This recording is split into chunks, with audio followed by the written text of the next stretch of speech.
തൊഴിലാളികൾക്ക് 500 രൂപ ദിവസക്കൂലി നൽകിയാൽ തോട്ടം മേഖല നിശ്ചലമാകുമെന്ന് പറഞ്ഞ തൊഴിൽ മന്ത്രി ഷിബു ബേബി ജോൺ ഒടുവിൽ മലക്കം പറഞ്ഞു. കയ്യടിക്ക് വേണ്ടി ദിവസക്കൂലി 500 രൂപയായി വർദ്ധിപ്പിച്ചാൽ തോട്ടം മേഖല നിശ്ചലമാകുമെന്നായിരുന്നു മന്ത്രി പറഞ്ഞത്. അതേസമയം കണ്ണൻ ദേവൻ കമ്പനിക്ക് വേണ്ടി വാദിക്കുന്ന മന്ത്രി ഷിബു ബേബി ജോൺ മന്ത്രി കസേരയിൽ ഇരിക്കാൻ യോഗ്യനല്ലെന്ന് വി.എസ്. അച്യുതാനന്ദൻ. ബിസിനസ്സുകാരുടെ സ്വരമാണ് ഷിബുവിനെന്നും വി.എസ്. വ്യക്തമാക്കി. ദിവസക്കൂലി 500 രൂപയെന്ന തൊഴിലാളികളുടെ ആവശ്യം അപ്രായോഗികമെന്നായിരുന്നു മന്ത്രി ഷിബു ബേബി ജോൺ ആദ്യം പറഞ്ഞത്. കഴിഞ്ഞ തവണ മിനിമം വേജ് നിശ്ചയിച്ചപ്പോൾ 2012 നിശ്ചയിച്ചപ്പോൾ അന്ന് 105 രൂപ തേയിലേക്കുണ്ടായിരുന്നു. ഇന്നിപ്പോൾ ഏകദേശം 80-81 രൂപയായി കുറയുകയാണ് ചെയ്തത്. അന്നേരം എത്രത്തോളം വർധനവ് സാധ്യമാകും? ഇത് കയ്യടിക്ക് വേണ്ടി 500 എന്ന ആളെ പ്രഖ്യാപിച്ചാൽ ഈ മേഖല മൊത്തം നിശ്ചലമായി കഴിഞ്ഞാൽ പിന്നെ അന്നേരമാണ് ഈ തൊഴിലാളിക്കാണ് നഷ്ടം. മുതലാളിമാരും ബാക്കിയുള്ളവരും അവരെങ്ങനെയൊക്കെ ജീവിച്ചോളും. തോട്ടം തൊഴിലാളികൾക്ക് 500 രൂപയാക്കിയാൽ തോട്ടമേഖല നിശ്ചലമാകുമെന്ന തന്റെ പ്രസ്താവനയിൽ അപകടം മണത്ത മന്ത്രി മണിക്കൂറുകൾക്കകം നിലപാട് തിരുത്തി. തോട്ടം മേഖല മൊത്തം പ്രതിസന്ധിയിലാണെന്ന് പറഞ്ഞ് കൂലിവർദ്ധനയ്ക്കെതിരെ നിലപാടെടുത്ത മന്ത്രി പെട്ടെന്ന് മലക്കമറിയുകയായിരുന്നു. തൊഴിലാളികൾക്ക് പരമാവധി വേതനം നൽകണമെന്ന് തന്നെയാണ് ആഗ്രഹമെന്നും 500 രൂപ നൽകാനാകില്ലെന്ന് താൻ പറഞ്ഞിട്ടില്ലെന്നും ഷിബു ബേബി ജോൺ പറഞ്ഞു. തൊഴിലാളികൾ എതിർപ്പ് പ്രകടിപ്പിച്ചപ്പോൾ തൊഴിൽ മന്ത്രി സ്ഥാനത്ത് തുടരുന്നതിനെക്കുറിച്ച് ആലോചിക്കുമെന്ന് പറഞ്ഞ മന്ത്രി വിവാദ പ്രസ്താവനയിൽ തൊഴിലാളികളുടെ എതിർപ്പും സൗകര്യപൂർവ്വം മറന്നു. ഞാൻ ഒരു ഘട്ടം ഇന്നത് കൊടുക്കാമെന്നോ ഇന്നത് കൊടുക്കത്തില്ല എന്ന് ഞാൻ പറഞ്ഞിട്ടില്ല. ഞാൻ ഇന്ന് രാവിലെ 500 രൂപ കൊടുക്കത്തില്ല എന്നല്ല ഞാൻ പറഞ്ഞത്. ഞാൻ പറഞ്ഞ എത്രയാണ് സാധ്യമാകുന്നത് ഇന്നത്തെ സാഹചര്യത്തിൽ അത് മനസ്സിലാക്കി എല്ലാവരും കൂടെ ചർച്ച ചെയ്തുള്ള പരിഹാരമാണ് ഉണ്ടാകുന്നത്. ഞാൻ ഒരു ഘട്ടത്തിലും ഇന്നത് കൊടുക്കത്തില്ല എന്ന് ഞാൻ പറഞ്ഞിട്ടില്ല. കൂലി പുതുക്കുന്നത് സംബന്ധിച്ച ചർച്ച ചെയ്യാൻ ഈ മാസം 26-ന് ചേരുന്ന യോഗത്തിലേക്ക് പ്രതിപക്ഷ നേതാവിനെ ക്ഷണിച്ച് വി.എസ്. അച്യുതാനന്ദനെതിരായ ആദ്യ പ്രസ്താവനയിൽ നിന്നും ഷിബു ബേബി ജോൺ തടിതപ്പാൻ ശ്രമിച്ചു. എന്നാൽ കണ്ണൻ ദേവൻ കമ്പനിക്ക് വേണ്ടി വാദിക്കുന്ന മന്ത്രി ഷിബു ബേബി ജോൺ മന്ത്രി കസേരയിൽ ഇരിക്കാൻ യോഗ്യനല്ലെന്ന് വി.എസ്. അച്യുതാനന്ദൻ പറഞ്ഞു. ബിസിനസ്സുകാരുടെ സ്വരമാണ് ഷിബുവിനെന്നും ദിവസക്കൂലി 500 രൂപയാക്കിയാൽ തോട്ടമേഖല നിശ്ചലമാകില്ലെന്നും വി.എസ്. വ്യക്തമാക്കി. വിവിധ ബ്യൂറോകൾക്കൊപ്പം ന്യൂസ് ഡെസ്ക്. ദിവസക്കൂലി 500 രൂപ ആക്കാനാകില്ലെന്ന മന്ത്രി ഷിബു ബേബി ജോണിന്റെ നിലപാടിനെതിരെ തോട്ടം തൊഴിലാളികൾ. 26-ന് ചേരുന്ന യോഗത്തിൽ അനുകൂല നിലപാട് ഉണ്ടായില്ലെങ്കിൽ മൂന്നാർ വീണ്ടും സമരഭൂമിയാകുമെന്നാണ് തൊഴിലാളികളുടെ മുന്നറിയിപ്പ്. ഇതിനിടെ ഹാരിസൺ കമ്പനിയിലെ തൊഴിലാളികൾ നടത്തുന്ന സമരം പുരോഗമിക്കുന്നു. CITU അടക്കമുള്ള തൊഴിലാളി സംഘടനകളുടെ പിന്തുണയോടെയാണ് സമരം.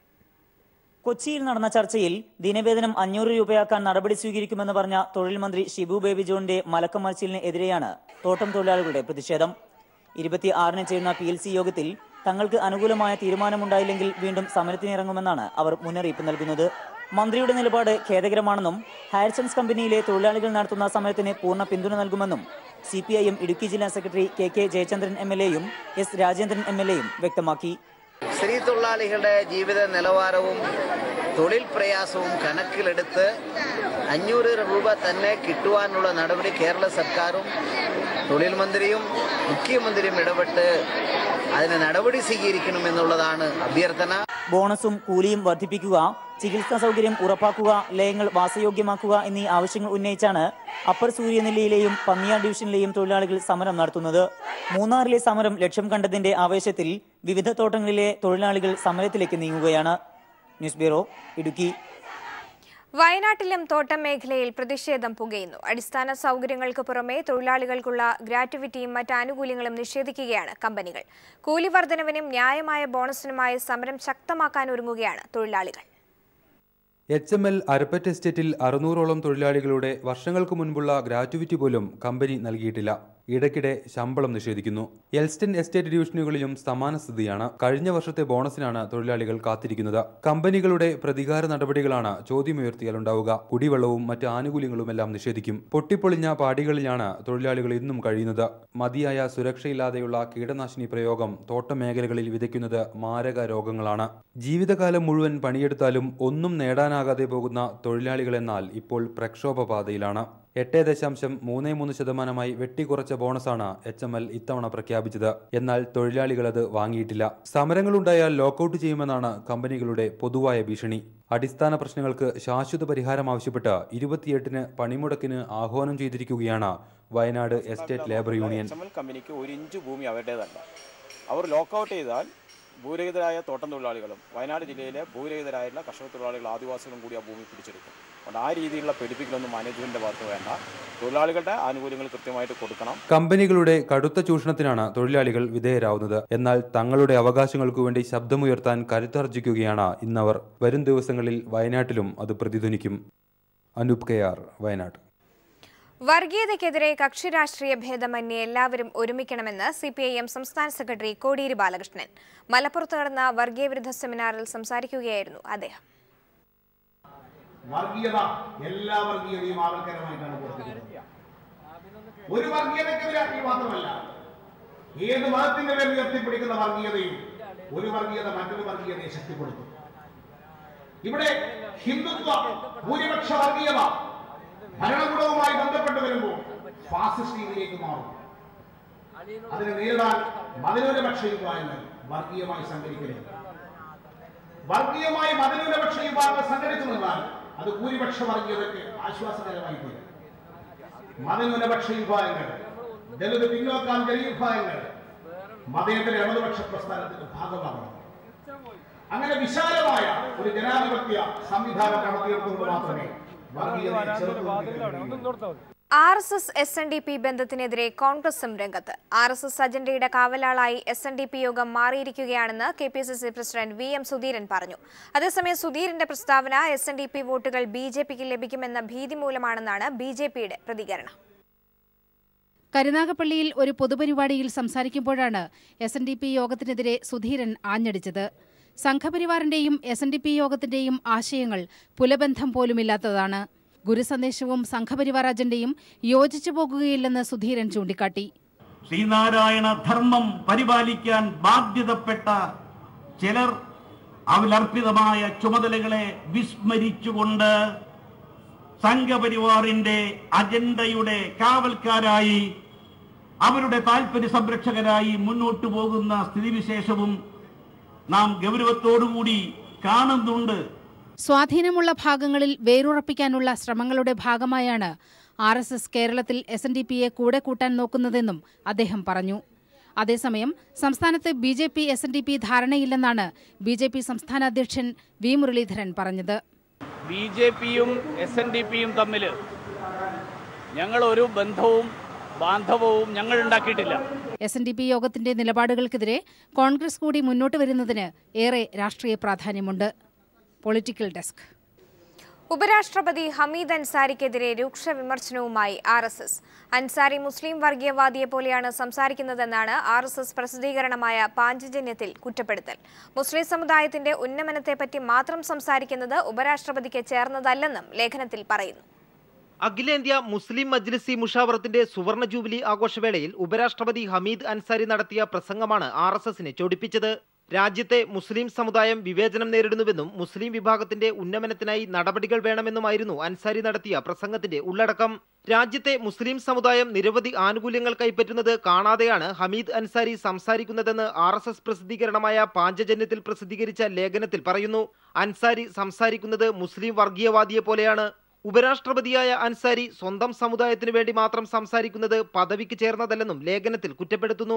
വർഗീയ കലാപങ്ങളെപ്പറ്റി ആശങ്കപ്പെടുന്ന ഉപരാഷ്ട്രപതി രാജ്യത്തെ വർഗീയ കലാപങ്ങൾക്കെല്ലാം തുടക്കമിട്ടത് മുസ്ലിങ്ങളാണെന്ന് മനസ്സിലാക്കണമെന്നും ലേഖനത്തിൽ പറയുന്നു. മുസ്ലിം സംഘടനകളുടെ അവകാശ പത്രികയാണ് ഉപരാഷ്ട്രപതി പ്രസംഗത്തിലൂടെ അവതരിപ്പിച്ചതെന്നും ലേഖനം ചൂണ്ടിക്കാട്ടുന്നു. ഹമീദ് അൻസാരി നടത്തിയ പ്രസംഗത്തിനെതിരെ നേരത്തെയും സംഘപരിവാർ സംഘടനകൾ രംഗത്തെത്തിയിരുന്നു. News bureau, Delhi. People follow up. Light മെട്രോയിൽ സംസ്ഥാനം കേന്ദ്രത്തിന് അയച്ച പുതിയ കത്തിലും DMRCയെ കൺസൾട്ടന്റ് ആക്കിയില്ല. പ്രാരംഭ പ്രവർത്തനങ്ങളുടെ ചുമതല മാത്രമാണ് DMRCക്ക് നൽകിയത്. DMRCയെ ഒഴിവാക്കിയുള്ള ആദ്യ കത്ത് പീപ്പിൾ TV പുറത്തുവിട്ടിരുന്നു. ലൈറ്റ് മെട്രോയിൽ സംസ്ഥാനം കേന്ദ്രത്തിനയച്ച ആദ്യ കത്ത് പീപ്പിൾ TV പുറത്തുവിട്ടിരുന്നു. അവ്യക്തമായ കത്തിൽ DMRCയുടെ പേര് പരാമർശിച്ചിരുന്നില്ല. ഇത് വിവാദമായതോടെയാണ് പുതിയ കത്തയക്കാൻ തീരുമാനമായത്. എന്നാൽ പൊതുമരാമത്ത് സെക്രട്ടറി അയച്ച പുതിയ കത്തിലും DMRC പദ്ധതിയുടെ കൺസൾട്ടന്റ് ആണെന്ന് പറയുന്നില്ല. ഭൂമി ഏറ്റെടുക്കൽ ഉൾപ്പെടെയുള്ള പ്രാഥമിക കാര്യങ്ങളിൽ മാത്രമാണ് DMRCക്ക് ചുമതല നൽകിയിട്ടുള്ളത്. കേന്ദ്രത്തിന്റെ അനുമതിക്ക് ശേഷം പൂർണ്ണ കൺസൾട്ടൻസി തീരുമാനിക്കാമെന്നാണ് ഉദ്യോഗസ്ഥ തലത്തിലെ ധാരണ. DMRCയെ കൺസൾട്ടന്റ് ആക്കുന്നതിനോട് ചീഫ് സെക്രട്ടറിയും പൊതുമരാമത്ത് സെക്രട്ടറിയും ധനകാര്യ സെക്രട്ടറിയും നേരത്തെ വിയോജിപ്പ് പ്രകടിപ്പിച്ചിരുന്നു. ഈ വിയോജിപ്പ് അവസാനിച്ചിട്ടില്ലെന്നതാണ് പുതിയ കത്തും വ്യക്തമാക്കുന്നത്. MR സജേഷ്, തിരുവനന്തപുരം. ഗുരുവായൂരിൽ ഭക്തർക്ക് മർദ്ദനമേറ്റ സംഭവം ഏകാംഗ അഭിഭാഷക കമ്മീഷൻ അന്വേഷിക്കും. ആരോപണ വിധേയനായ അസിസ്റ്റന്റ് മാനേജർ നിർബന്ധിത അവധിയിൽ പ്രവേശിച്ചു. അസിസ്റ്റന്റ് മാനേജർ സുനിൽകുമാറാണ് അവധിയിൽ പ്രവേശിച്ചത്. മുൻ ആരോഗ്യമന്ത്രി കെ രാമചന്ദ്രൻ മാസ്റ്ററുടെ മകനാണ് സുനിൽകുമാർ. ഭക്തരെ മർദ്ദിക്കുന്ന ദൃശ്യങ്ങൾ പുറത്തുവിട്ടത് പീപ്പിൾ TV ആയിരുന്നു. കണ്ണൂരിൽ RSS ആക്രമണത്തിന്റെ ഇരകൾ കളക്ടറേറ്റിന് മുന്നിൽ സത്യഗ്രഹ സമരം സംഘടിപ്പിച്ചു. ആക്രമണത്തിൽ തകർന്ന ഉപകരണങ്ങളുമായാണ് അമ്മമാരടക്കമുള്ളവർ സമരപന്തലിലെത്തിയത്. തിരുവോണ ദിനം മുതൽ കണ്ണൂരിലുണ്ടായ ആക്രമണ പരമ്പരയുടെ ദൈന്യത വെളിവാക്കുന്ന രംഗങ്ങളായിരുന്നു കണ്ണൂർ കളക്ടറേറ്റിന് മുന്നിലെ സത്യഗ്രഹ പന്തലിൽ. RSS ആക്രമണങ്ങളിൽ എല്ലാം തകർന്നവർ കളക്ടറേറ്റിന് മുന്നിലെത്തിയത് തകർന്ന വീട്ടുപകരണങ്ങളുമായാണ്. CPIM കണ്ണൂർ ഏരിയ കമ്മിറ്റിയുടെ നേതൃത്വത്തിൽ നടന്ന സത്യഗ്രഹം കേന്ദ്ര കമ്മിറ്റി അംഗം കെ ശൈലജ ഉദ്ഘാടനം ചെയ്തു. എന്ത് വലിയ അപകടമാണ് ഈ RSSൽ നിന്ന് വരിക എന്നുള്ള കാര്യം ഓരോരുത്തരും ചിന്തിക്കേണ്ടുന്ന വിഷയമാണ്. ആക്രമിക്കപ്പെട്ട കുടുംബാംഗങ്ങളെല്ലാം ഇവിടെ ഇരുന്ന് അവരുടെ പ്രശ്നം പരിഹരിക്കാൻ വേണ്ടി മാത്രമല്ല, തങ്ങൾ എന്തൊക്കെ അനുഭവിക്കുന്നു എന്ന് ഈ നാടിനെ ബോധ്യപ്പെടുത്തി കൊടുത്തുകൊണ്ട് നാടിനെ രക്ഷിക്കാനുള്ള പ്രവർത്തനത്തിൽ എല്ലാവരും അണിചേരണം എന്നാണ് പറയുന്നത്. RSS ആക്രമണത്തിനിരയാക്കപ്പെട്ട 21 കുടുംബങ്ങളാണ് സർക്കാർ നഷ്ടപരിഹാരം നൽകണമെന്നാവശ്യപ്പെട്ട് കളക്ടറേറ്റിനു മുന്നിലെ സത്യഗ്രഹ പന്തലിലെത്തിയത്. CPIM നേതാക്കൾ P. Jayarajan, MV Jayarajan, M. പ്രകാശം മാസ്റ്റർ തുടങ്ങിയവർ സംസാരിച്ചു. News bureau, Kannur. കൊൽക്കത്തയിലെ റൈറ്റേഴ്സ് ബിൽഡിംഗിന് ബോംബ് ഭീഷണി. കെട്ടിടത്തിൽ നിന്നും ആളുകളെ ഒഴിപ്പിക്കുകയാണ്. വിവരങ്ങളുമായി ഇപ്പോൾ സന്തോഷ് ചേരുന്നുണ്ട്. സന്തോഷ്, ഇത്തരത്തിൽ ബോംബ് ഭീഷണി ഉയർത്തിയിരിക്കുന്നത് ആരാണ്? എന്തെങ്കിലും ഇത് സംബന്ധിച്ച കൂടുതൽ വിവരങ്ങൾ ലഭ്യമാവുന്നുണ്ടോ? സോമി, 5:30 കൂടിയാണ് കൽക്കട്ട പോലീസ് ആസ്ഥാനത്ത്, കൽക്കട്ട സെക്രട്ടേറിയറ്റ് ആയ റൈറ്റേഴ്സ് ബിൽഡിംഗിൽ ബോംബ് വച്ചിട്ടുണ്ട് എന്ന സന്ദേശം എത്തുന്നത്. Assistant commissioner special additional joint secretary Rajeev മിശ്രക്കാണ് ഇത് സംബന്ധിച്ച ഇമെയിൽ ഭീഷണി അദ്ദേഹത്തിന്റെ ലാപ്ടോപ്പിൽ ലഭിച്ചത്.